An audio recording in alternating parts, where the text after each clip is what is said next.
Richard, how would you describe the new leadership paradigm? The new leadership paradigm is really a new way of being in the world. And by that I mean it's a way of being where we shift from I to we. We shift from what's in it for me to what's best for the common good. Being the best for the world rather than the best in the world. So that's a significant shift in terms of why I am leading the organization and how I lead an organization. It's more focused on how can we, as an organization, create something that is sustainable for humanity. What was it that inspired you to write the new leadership paradigm? When I first got the idea to write the book, I resisted it. I thought to myself, well, why would I want to write a book on leadership when there are so many books on leadership already out there? And to prove the point to myself, I went to Amazon.com and I did a search on leadership. And believe it or not, there were 300,000 books on leadership. And then I thought, well, let me narrow down my search a little bit. So I added words to the word leadership. These words being sort of a nexus of topics around leadership that I thought were important. I actually found only 8 books. And I thought, oh, that's interesting. Maybe I should write a book on leadership. And then I had another idea. And I thought, well, you know, who's writing about leadership? And I thought, you know, there's Jack Welch and there's Donald Trump and there's many other people. And I thought, so what are they writing about? So I bought some of their books and I analyzed them. And because we have a way of mapping values to 7 levels of consciousness, I thought, well, let me map the values of these authors, these leadership authors, to our model to see where they're operating from. Every author of each one of those books was writing about leadership from the levels of consciousness at which they operated from. And so having a model which has 7 levels of consciousness, 7 levels of leadership consciousness, I know what it takes to be a full spectrum leader. That is to be able to operate at all levels of consciousness. And so what was missing for me was the fact that even though many of these authors were covering different levels of consciousness very well, there was nobody writing from a full spectrum approach. So I began to think to myself, okay, maybe I shouldn't resist this idea so much. Maybe, you know, maybe this is a calling. Maybe I should really focus on writing this book. And so I thought, well, I'll get started and see what happens. Well, as I got into it, the whole thing just flowed. It was a journey which was really important to me because as I was moving forward down this path of writing the book, I was realizing that there was so much more to it than a book.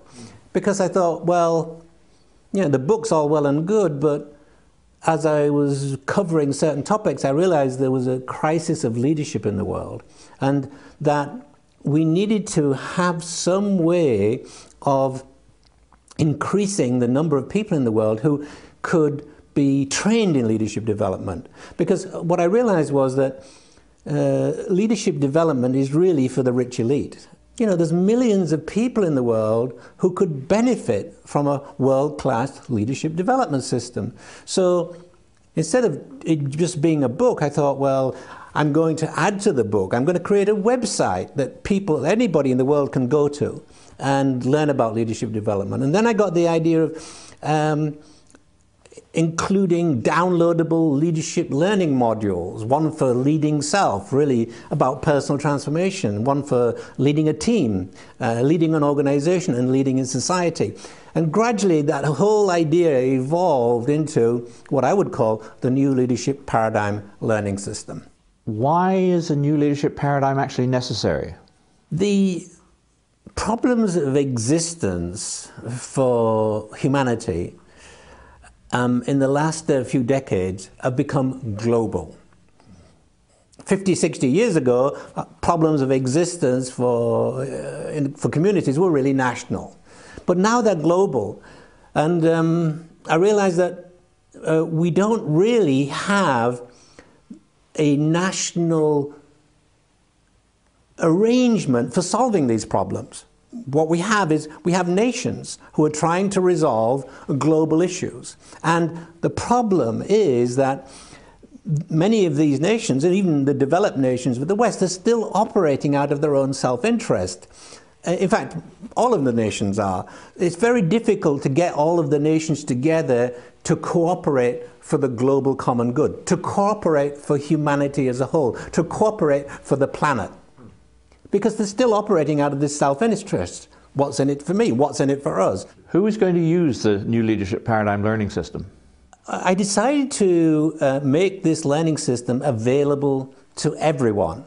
The book can be purchased by anyone.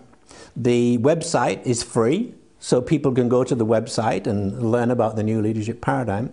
And there are 4 learning modules.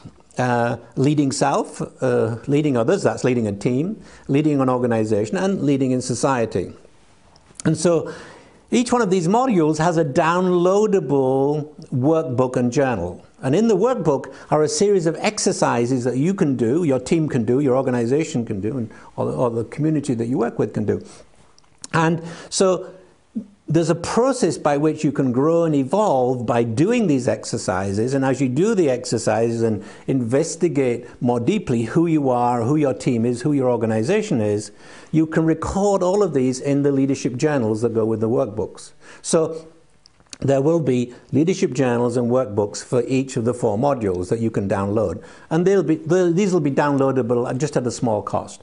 I really wanted to make this available to anyone. And so if there is somebody on the planet, and maybe there are in developing countries, people who can't afford the cost of the book and the cost of the learning modules, we're absolutely happy to send it to them free of charge, so that it's available for everyone. But the learning system, the leadership development learning system itself, is a state-of-the-art system, and so I imagine it will also be taken up by organizations all over the world who want a first-class leadership development system. It'll be taken up by the public sector too, and also by universities who want to have a cutting-edge leadership development program as part of their offering for self-study and for facilitated study. If I was a young professional wanting to use your system, what would I do? We would really recommend that you start with leading yourself, because until you've learned how to lead yourself, you really can't lead other people. And then when you've done the module on leading self, you'd move on to the module on leading a team or leading other people. And when you've done that module, you could move on to the module of learning to lead an organization. So it's a graduated system. And it's also customizable, because in the workbooks there are many exercises. There's like over 40 exercises in the Leading Self journal, and if you want to include all the exercises, you could do, or if you don't, you could eliminate some of them.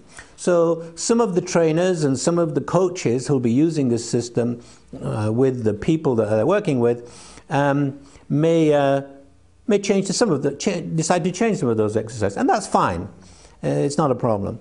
So I imagine that if it was used in an organization, I imagine that people would spend 3 or 4 weeks, or maybe 6 weeks, doing some of the exercises, because you can do them on your own, and then they'd meet with a facilitator for 2 or 3 days, and the group would share experiences, and then they'd go off and do the same again.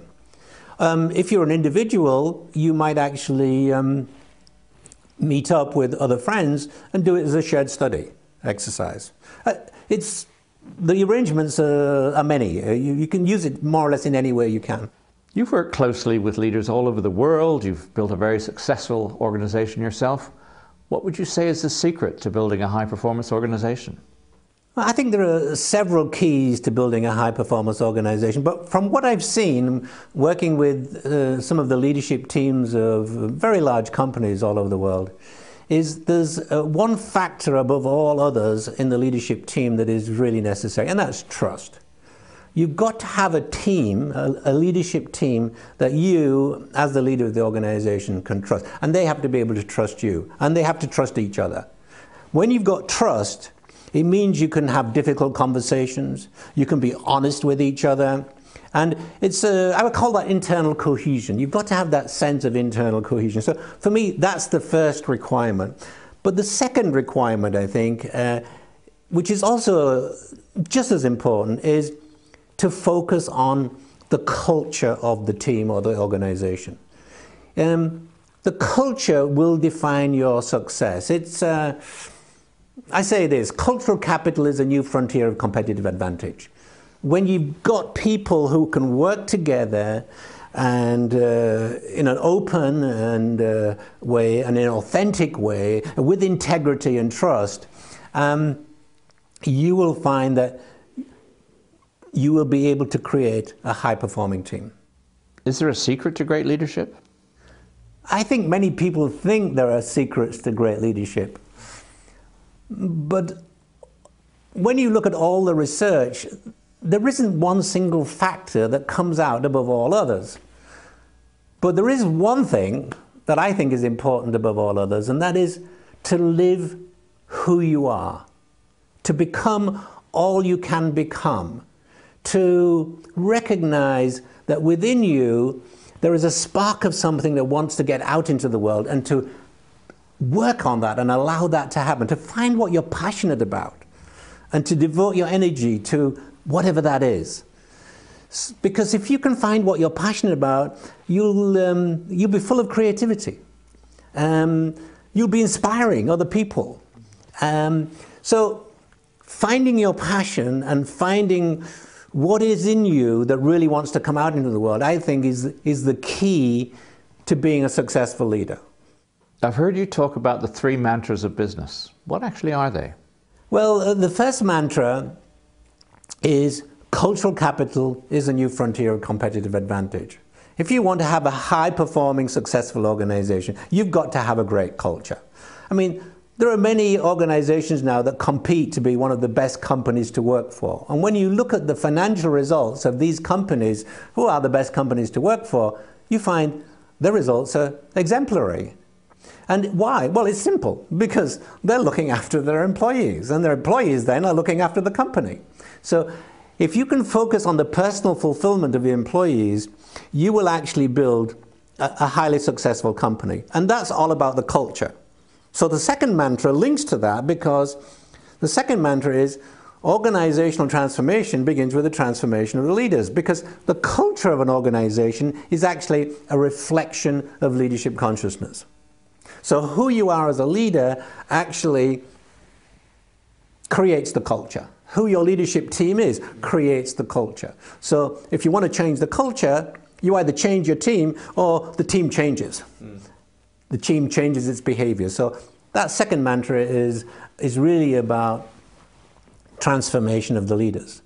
Third mantra is fits in with the other two, not surprisingly. It's about measurement. Measurement matters. Whatever you measure is what you get. So if you're totally focused on the bottom line and the short-term results, that's what your culture will look like, and it'll be fear-driven.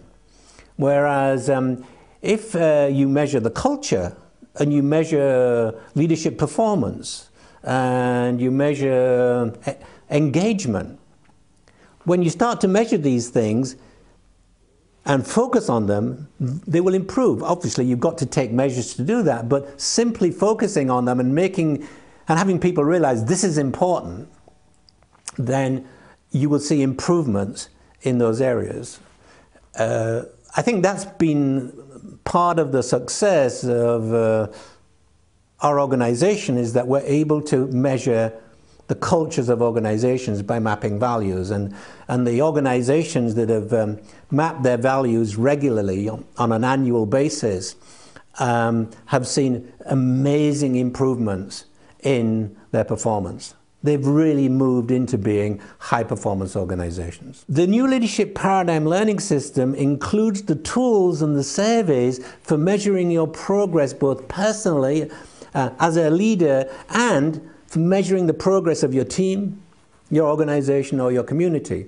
So by mapping the values of all of these groups, you can see how they're evolving and how they're growing. So it allows you to plan a trajectory for improving the performance of the group that you're working with.